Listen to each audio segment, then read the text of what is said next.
Before you continue reading this incredible true story, please hit the subscribe button and press the bell so you never miss our most emotional and inspiring stories. The morning sun cast long shadows across the palace grounds as the ceremonial guards stood in their positions. Dressed in their traditional uniforms that had been worn for generations, Marcus Thompson had been serving as a royal guard for 23 years. His posture was perfect, his uniform immaculate, and his dedication to his duty was something that had never wavered for even a single day. He knew every corner of the palace, every protocol, and every rule that governed the sacred responsibility he had been given. On this particular Tuesday morning, Marcus arrived at work with the same sense of purpose he always did. He had no idea that this day would become one of the most talked about moments of his career. The kind of story that would eventually be shared around dinner tables and discussed in news outlets across the country. As he took his position near the main entrance, he noticed preparations being made for a special political delegation visiting from overseas. Dignitaries were coming, important people with big titles and bigger egos. Or so the whispers suggested. Marcus had stood before countless politicians, celebrities, and important figures throughout his 2 decades of service. He had learned to remain completely neutral, to show respect without judgment, and to maintain his composure no matter what. This was what being a royal guard meant. It was about representing something bigger than yourself, about being the steady presence that never broke character, never responded to provocation, and never let emotion show on your face. The delegation arrived by motorcade at precisely 10 in the morning. Security personnel moved through the palace corridors, checking identifications and ensuring that every visitor was properly cleared for entry. Among the dignitaries was J.D. Vance, prominent political figure whose reputation for bold statements and confrontational behavior preceded him wherever he went. Some people admired his directness, while others found it unnecessarily aggressive and lacking in basic courtesy. Vance was walking through the palace hallway with his staff when he spotted Marcus standing at his post. Something about the guard's composed demeanor, perhaps his steady gaze or his unwavering stance, seemed to bother Vance, rather than simply passing by with a nod or a simple greeting. Vance decided to test the guard's professionalism. It was a moment that would later be described by witnesses as one of the most revealing displays of character. Not of Marcus, but of the man attempting to provoke him. "Guard!" Vance called out, his voice louder than necessary in the quiet corridor. "Do you actually know who I am?" Marcus stood perfectly still, his eyes focused straight ahead in true professional form. He had been trained to ignore personal comments and to remain focused on his duties. This was part of the job, something that came with the uniform and the responsibility, Vance continued, seemingly emboldened by Marcus's lack of reaction. "I've spent my entire career studying people," he said, stepping closer to the guard, "and I can tell just by looking at you that you've never accomplished anything significant in your life. You're standing here in this uniform, and that's all you'll ever be. I've made decisions that have affected millions of people. What have you done?" The words hung in the air like a challenge. Marcus's colleagues, who were positioned nearby, heard every word. They watched to see how their respected colleague would respond. Some felt anger rising in them, wanting to see Marcus defend himself, wanting him to say something sharp in return. But Marcus had not become a long-serving, highly respected guard by losing his composure during moments of provocation. His face remained calm, his posture unchanged, and his eyes continued to focus directly ahead as if Vance had said nothing at all. This lack of reaction seemed to frustrate Vance further. When someone tries to humiliate another person, and that person simply refuses to be humiliated, it creates an uncomfortable moment where the responsibility for the rudeness falls entirely on the shoulders of the person attempting to provoke. Vance made a dismissive gesture and walked away, muttering something under his breath as his staff followed him down the corridor. What Vance did not realize was that he was being observed by more people than just the guards. Palace staff members had witnessed the exchange. Several of them had cameras and phones, and within hours, the incident would become known to palace management.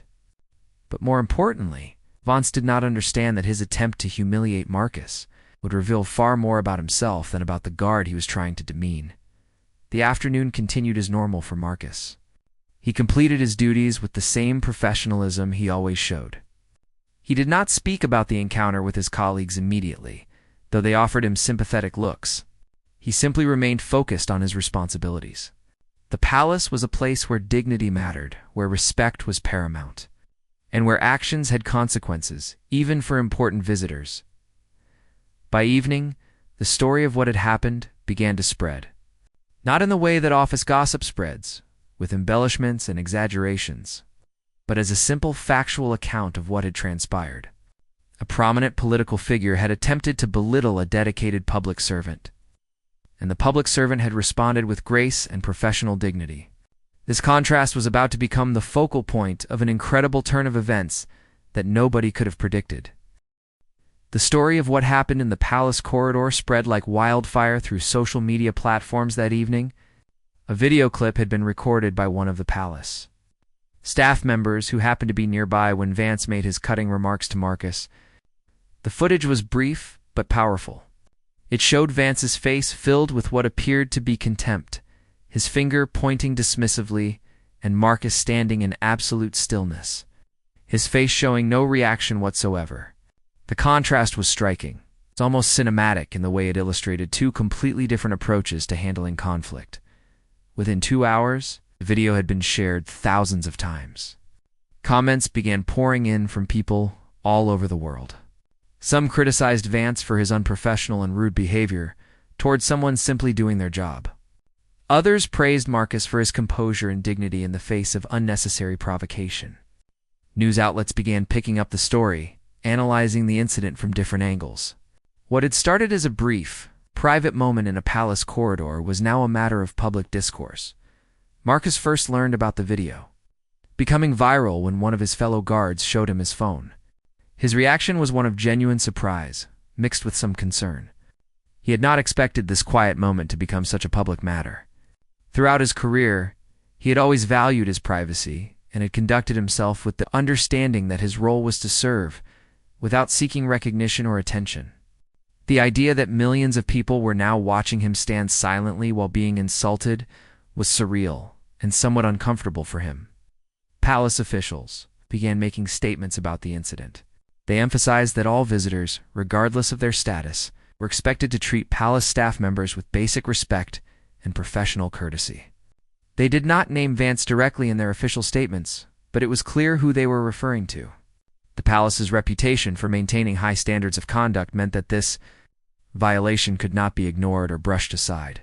There would need to be some form of response or acknowledgement that this behavior was not acceptable.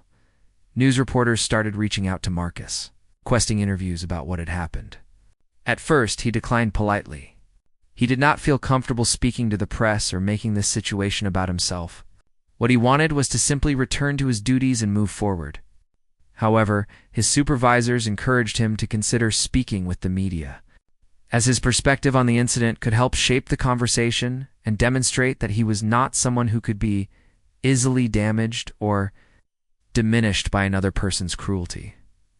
After a day of consideration, Marcus agreed to do one interview with a respected journalist named Sarah Chen, who worked for a major news organization. The interview took place in the palace grounds, with the elegant architecture visible behind them. When Sarah asked Marcus how he felt about the way Vance had spoken to him, Marcus's response was measured and thoughtful. "I did not take what he said personally," Marcus explained, his voice steady and calm. "I have spent 23 years in this role because I believe in serving something larger than myself. When someone tries to insult you, they are really only revealing something about themselves and how they choose to treat other people. I chose not to let his words hurt me because I know who I am and what I do matters. Millions of people do important work every day without needing recognition or praise. We do it because we believe in it." Sarah was struck by the wisdom and composure in Marcus's words.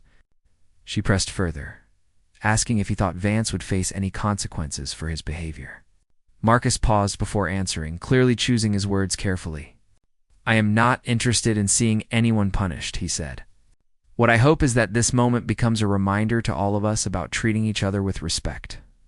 We can disagree about ideas and policies, but we should never forget that the person in front of us is a human being, deserving of basic dignity. The interview aired that evening during the primetime news broadcast. It was viewed by millions of people. Social media exploded with reactions. People were moved by Marcus's grace, his humility, and his refusal to seek revenge or retaliation. He had somehow managed to take a moment of attempted humiliation and transform it into a lesson about character and respect. Teachers began showing the interview to their students. Motivational speakers referenced his response in their presentations. Marcus Thompson had become an unexpected symbol of quiet strength and professional integrity. Meanwhile, Vance's team was working on damage control. His advisors were concerned about how the incident was reflecting on him politically and professionally.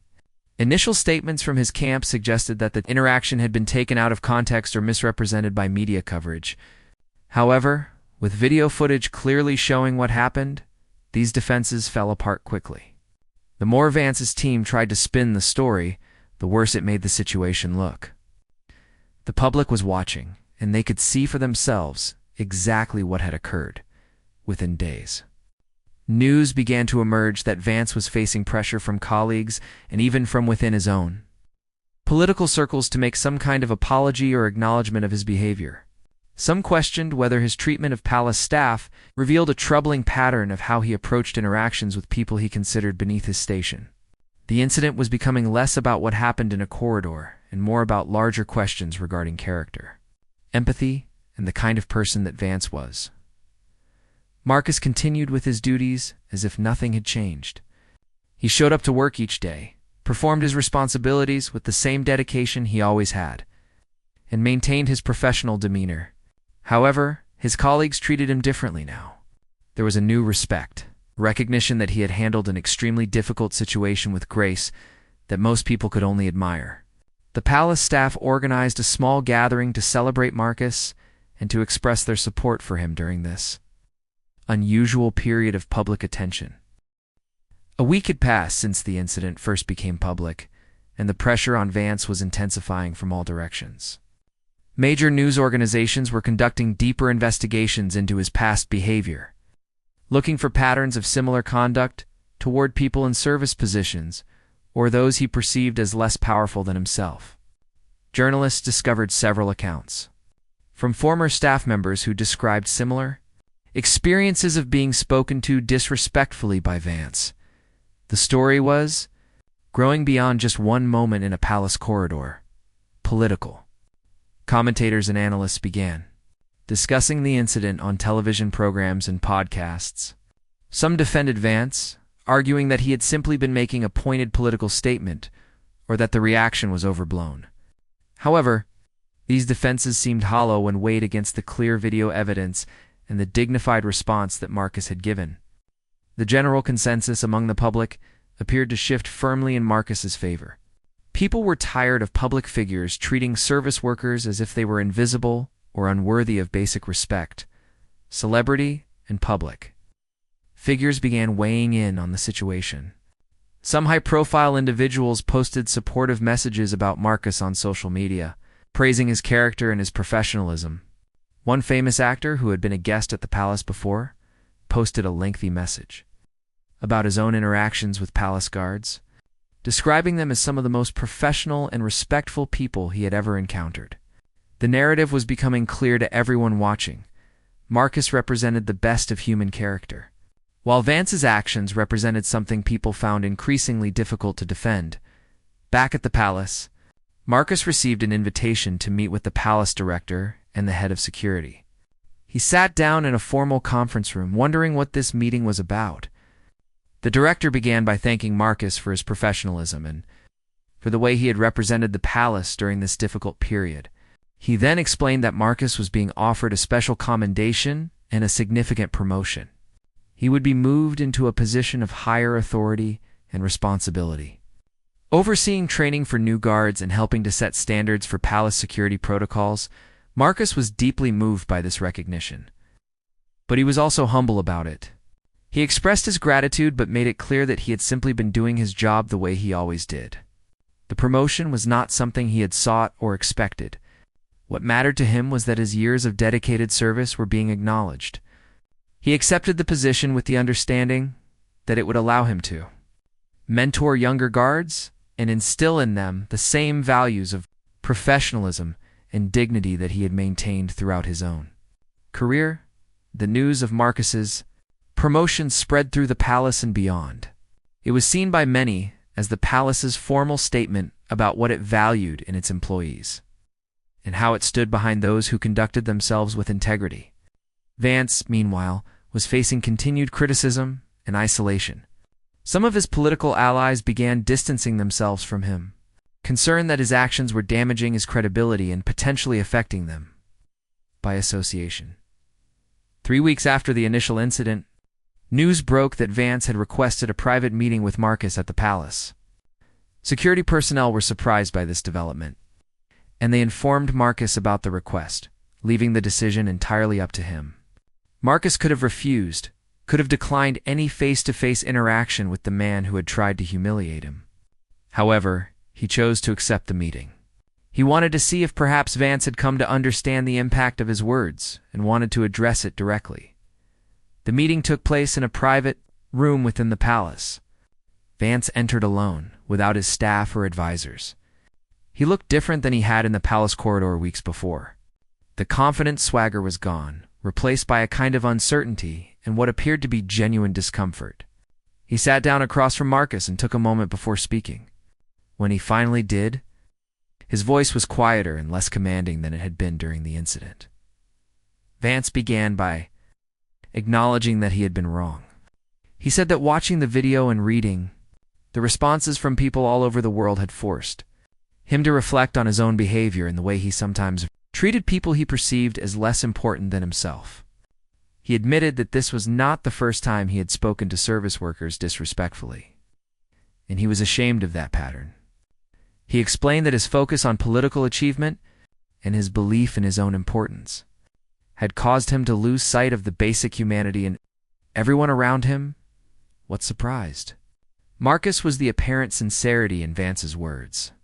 This did not appear to be a staged apology for public consumption or a calculated move to repair his image. Vance seemed genuinely troubled by what he had done and by what it revealed about himself. He expressed concern that his children might grow up with the same dismissive attitudes toward service workers. If he did not address this part of himself now, Marcus listened carefully to everything Vance said. When Vance finished, Marcus spoke with the same grace and professionalism he had shown throughout the entire ordeal. He accepted Vance's apology, not because he needed it or because it erased what had happened, but because he believed in the possibility of growth and change in people. He shared some of his own life philosophy, talking about how his work as a guard had taught him that every job matters, that every person has value, and that treating others well is not a sign of weakness, but a sign of true strength. By the end of the meeting, Vance appeared different. There was something humbled about his demeanor, something genuine about his desire to do better. The two men shook hands, and Vance thanked Marcus for being willing to listen to him. Marcus walked Vance to the door and watched him leave the palace grounds. He had no idea whether this moment would lead to any real or lasting change in Vance's behavior, but he hoped it would. The months following the private meeting between Marcus and Vance saw a remarkable transformation in how Vance conducted himself in public. He began making changes that were noticeable to people who worked around him and to the media observers who followed his activities. In interviews and public appearances, he spoke differently about people in service positions. He talked about the dignity of all work and the importance of treating every person with respect, regardless of their job title or social status. These statements seemed to come from a place of genuine conviction rather than political calculation. Vance also took concrete actions to back up his words. He became an advocate for better working conditions and fair wages for service industry workers. He used his platform and influence to promote policies that would benefit people in positions similar to Marcus's. Some of his political allies were confused by this shift in his priorities, but others recognized it as evidence of real personal growth and a changed perspective on what mattered in life. Meanwhile, Marcus's promotion had taken effect at the palace. He was now training a new group of guards, passing on his knowledge and his values to the next generation of people who would serve in this prestigious position. His training program became known for emphasizing not just technical skills and security protocols, but also the importance of treating every visitor and colleague with dignity and respect. New guards learned from Marcus that their role was not just about standing in a position or following rules, but about representing something sacred. The values of the institution and the respect for human dignity that should guide all interactions. 1. Of Marcus's new trainees was a young woman named Jennifer, who came from a difficult background. She had struggled with poverty and lack of opportunity for much of her life. And getting this job at the palace was a turning point for her. During her training, Jennifer learned not just how to be a guard, but how to see herself differently. Marcus's lessons about the importance and dignity of her work helped Jennifer to understand that she was capable of more than she had previously believed. She worked hard, absorbed everything Marcus taught her, and within a year, she had become one of the most respected guards at the palace. News outlets continued to cover the aftermath of the incident. Documentary filmmakers became interested in creating a detailed account of what had happened and what it revealed about character, power, and respect. Several media companies approached Marcus about participating in a documentary project. After careful consideration, Marcus agreed to participate, with the condition that the project would also include Vance's perspective and his reflections on what had happened. Marcus believed that the most powerful version of this story would include both perspectives and would show that change and growth were possible even for people who made significant mistakes. The documentary, which was released a year after the initial incident, was titled The Guard's Grace and became a critical and popular success. It told the story of what had happened in the palace corridor, but more importantly, it explored the broader themes of human dignity, the nature of respect, and the possibility of redemption and change. Vance participated in extended interviews for the documentary, and he spoke openly and honestly about his own journey of understanding what his behavior had meant and how it had reflected his own insecurities and misguided priorities. In one powerful scene in the documentary, Marcus and Vance sat down together for a second interview. Their first public conversation since their private meeting at the palace. Vance talked about how that private meeting had been a turning point for him, a moment where he was forced to confront the reality of who he had become and who he wanted to be. Marcus, in turn, spoke about his belief in people's capacity for growth and his own reasons for being willing to meet with Vance privately. When asked by the interviewer what he thought about how Vance had changed since the incident, Marcus gave a thoughtful response. He said that while he could not judge what was in another person's heart, he could observe their actions and the consistency of their words with their behavior. He noted that Vance appeared to be genuinely trying to live differently and to use his influence for good purposes. Marcus also acknowledged that this was Vance's personal journey, and that he had no way of knowing whether the changes would be permanent or meaningful in the long term. What mattered, Marcus said, was that the incident had sparked conversations about respect and dignity that were having positive effects in many communities. Schools began showing clips from the documentary in classrooms. Teachers used the story to teach lessons about character, empathy, and the importance of treating all people with respect. Young people who watched the documentary frequently cited Marcus as someone they wanted to emulate, someone whose quiet strength and grace demonstrated what it meant to be truly powerful. The incident that had started as a moment of attempted humiliation had become an educational resource that was helping millions of young people think more carefully about how they treated others. Marcus's family was proud of how he had handled everything. His daughter, who worked in social services, told her father that she believed his example had influenced how she approached her own work with clients. His son, who was studying to become a teacher, said that the lessons his father had demonstrated through his actions with Vance had informed his own thinking about how to work with students who came from difficult backgrounds or who were struggling with behavioral issues. Marcus's grandchildren knew the story and understood that their grandfather was someone special, someone who had shown the world what it meant to have real dignity and integrity. The palace where Marcus worked became something of a destination for people interested in learning more about the incident. Visitors would sometimes ask staff members if they could see the corridor where it had all happened. The palace began offering guided tours that included information about Marcus and about the incident, positioning it as part of their institution's history and values. Many visitors left feeling inspired by what they had learned about the power of responding to provocation with grace, rather than with anger or retaliation. 2 years after the incident, Marcus received an unexpected phone call from an organization that recognized outstanding individuals who demonstrated exceptional character and service to their communities. They were inviting him to receive a prestigious award at a ceremony that would be attended by leaders from various fields, including politics, business, education, and community service.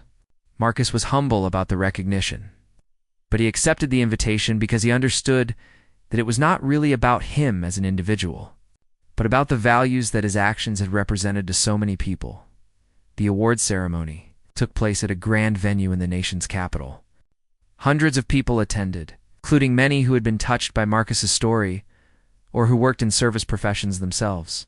When Marcus's name was called, he walked to the stage to receive the award. The audience rose to their feet in a standing ovation that lasted for several minutes. Marcus accepted the award graciously and gave a brief speech in which he thanked his family, his colleagues at the palace, and everyone who had supported him throughout this entire experience. What nobody knew when Marcus arrived at the ceremony was that J.D. Vance was also in attendance. Vance had received an invitation to the same event, and he had made the decision to attend with the specific purpose of being present when Marcus received his award. After the ceremony concluded and people were mingling during a reception, Vance approached Marcus. The two men greeted each other warmly, and Vance congratulated Marcus on the award. During their conversation, Vance shared something that Marcus had not previously known. Vance explained that, in the time since their private meeting at the palace, he had made significant changes to his life and his work. He had started a foundation dedicated to improving working conditions for service, industry workers, and to promoting education and training programs for people from disadvantaged backgrounds. He said that he would not be doing this work if Marcus had not been willing to extend grace to him and to have that conversation. Vance also mentioned that he regularly donated 2 scholarships for young people entering service professions, and that he had established a mentorship program that connected established professionals with young people who were just starting their careers. Marcus listened to what Vance was telling him with genuine interest and appreciation. He was grateful to hear that his willingness to have a difficult conversation and to see the potential for change in another person had led to concrete positive outcomes for many people. He told Vance that he was proud of the work he was doing and that he believed this was a meaningful way of responding to what had happened between them as the ceremony continued. The two men became part of a larger conversation that included other award recipients and various dignitaries. Photographers documented this moment, capturing images of Marcus and Vance talking together peacefully and seemingly enjoying each other's company. These images were picked up by news outlets and spread across media platforms. The headline that accompanied the photos told the story powerfully: "Former adversaries, now allies for change." People who had followed the entire saga from beginning to end were moved to see that real reconciliation and positive change had come from what had started as a negative interaction. Back at the palace, Marcus's colleagues were watching the ceremony on television. When they saw Marcus on stage receiving his award, they cheered. When they saw him speaking with Vance afterward, they understood the significance of that moment. It represented the complete arc of the story that had brought so much positive attention to their institution. A simple moment of someone being treated disrespectfully had become a catalyst for change and healing, not just for the two men involved, but for countless other people who had been inspired by their example. Marcus's new role as a trainer and mentor at the palace had expanded to include speaking engagements at various organizations and educational institutions. He was frequently invited to speak about leadership, character, and the importance of treating all people with respect. In his presentations, Marcus would always tell the story of what happened with Vance, but he would do so in a way that focused on the lessons that could be learned from it. He would talk about how responding to provocation with grace is more powerful than responding with anger, and how believing in people's capacity for growth and change can lead to unexpected positive outcomes. Several months after the award ceremony, Marcus was invited to speak at a leadership conference where J.D. Vance was also a speaker. This was the first time they had been publicly scheduled to speak at the same event. At the conference, they participated in a panel discussion together about leadership, character, and redemption. The conversation between them was thoughtful and genuine. They discussed their own journey of learning and growth, and they talked about why they believed it. It was important for leaders to model respect and dignity in their interactions with all people. Regardless of position or status, the panel discussion was recorded and later became one of the most watched segments from the entire conference. People commented that watching Marcus and Vance discuss these topics together was powerful precisely because of their shared history. It demonstrated that genuine dialogue and understanding were possible, even between people who had experienced conflict. It showed that growth and change were not just possible, but could be transformative. Not just for the individuals involved, but for everyone who witnessed it. News. Outlets began speculating about whether there might eventually be a television or film project based on this entire story. Several production companies expressed interest in developing a narrative film that would tell the story of these two men and the incident that changed both of their lives. Marcus and Vance were approached about their interest in having their story adapted for entertainment purposes. After discussions with their families and trusted advisors, both men agreed to participate in such a project, with the understanding that the story would be told truthfully and would include the important lesson about human dignity and the possibility of change. 3 years after the incident in the Palace Corridor, the world had changed in ways that no one could have completely anticipated. The story of Marcus Thompson and J.D. Vance had become more than just a viral moment or a news story.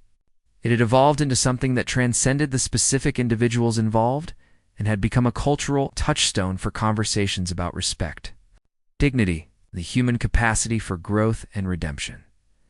The film adaptation of their story premiered at a major film festival and received critical acclaim. The actors who portrayed Marcus and Vance were praised for their nuanced performances, which captured not just the external events, but the internal journeys that both men had experienced. The film showed the difficult moment in the Palace Corridor, but it also showed the pain that Vance felt when confronted with the reality of his own behavior. And it showed the thoughtfulness and grace that Marcus brought to every decision he made in response to what had happened. Reviewers noted that the film was not a simple story of good versus evil, but rather a complex narrative about human flaws, growth, and the possibility of redemption. Some viewers found themselves initially rooting against Vance and for Marcus, but as they watched the film and saw both characters evolve, they came to appreciate the nuance of the story. Critics said that this film would likely become a staple in educational settings, used by teachers to facilitate discussions about character, empathy, and the consequences of our actions. At the film premiere, Marcus and Vance walked the red carpet together. Photographers captured images of the two men standing side by side, smiling, appearing genuinely comfortable in each other's presence. The images were striking because they represented something that many people in conflict never achieve: a real relationship, built on mutual respect and shared understanding. Reporters shouted questions at them as they made their way to the theater, asking about their friendship and about what they hoped people would take away. From the film, Marcus gave a brief statement in which he said that the most important thing was for people to understand that we all have the capacity to hurt others, sometimes without even realizing it, and we all have the capacity to grow and change if we are willing to be honest with ourselves. He talked about how Vance's willingness to reflect on his own behavior and to make changes had been the most powerful part of this entire journey. He emphasized that he held no ill will toward Vance and that he was proud to call him a friend. Vance, and given the opportunity to speak, became emotional. He talked about how the incident in the Palace Corridor had been the most important wake-up call of his life. He spoke about how the decision to apologize to Marcus had changed him fundamentally, and how the friendship that had developed between them since then had become one of the most meaningful relationships in his life. He talked about the foundation he had created and the work they were doing together to improve opportunities and conditions for people in service professions, He acknowledged that he could never undo the way he had treated Marcus or others over the years. But he was committed to spending the rest of his life making positive contributions to offset that legacy. Back at the palace, a special screening of the film was held for all staff members. Marcus attended and watched the film with his colleagues, seeing his own story reflected on screen. There were moments that brought tears to many viewers' eyes, and there were moments of inspiration and hope. After the screening, the palace hosted a celebration honoring Marcus's career and his contributions, not just to the institution, but to the broader conversation about human dignity and respect that the incident had sparked. Young guards who had been trained by Marcus gathered to share how his mentorship had shaped their own approaches to their work. Jennifer, the young woman Marcus had trained, who came from a disadvantaged background, spoke about how Marcus's belief in her had transformed her life. She explained that she was now in her own mentorship program, helping other young people from similar backgrounds find opportunities in service professions. She credited Marcus with showing her that dignity and respect were not things that you had to earn through achievement, but things that every person possessed simply by being human. The documentary, The Guard's Grace, was rebroadcast on major television networks, and it found a new audience of viewers who became interested in the story. After seeing the film, or hearing about it through social media, the combination of the documentary and the narrative film meant that the story of Marcus and Vance reached millions of people around the world. In some countries, the story was taught in schools as part of curricula, focused on character development and emotional intelligence. Universities began using the story as a case study in leadership programs and business ethics classes. Professors would show clips from both the documentary and the film and would facilitate discussions about what the incident revealed about power, respect, and the responsibilities of people in positions of authority. Students grappled with questions about whether Vance's subsequent growth and change should change how we judge his earlier behavior, and whether people who have made mistakes deserve second chances. 5 years after the initial incident, Marcus was invited to speak at a major international conference on leadership and human rights. He shared the stage with J.D. Vance. Together they presented on the topic of building cultures of respect and dignity in organizations and societies. Their presentation was one of the most well-attended sessions at the conference, with standing room only, as people gathered to hear directly from these two men about what they had learned from their extraordinary experience. Marcus and Marcus are still in touch regularly. They meet for lunch occasionally. They support each other's work, and they have become genuine friends. The incident that once threatened to divide them has instead become the foundation of a meaningful relationship. They often joke that they are probably the only people in the world whose conflict became the catalyst for a film and a documentary, and they are grateful for the opportunity to have their story contribute to broader conversations about kindness and respect. Today, when young people enter service professions, many are inspired by Marcus's example. When leaders in business and politics make decisions about how to treat people they consider less powerful than themselves, many are influenced by the lessons of this story.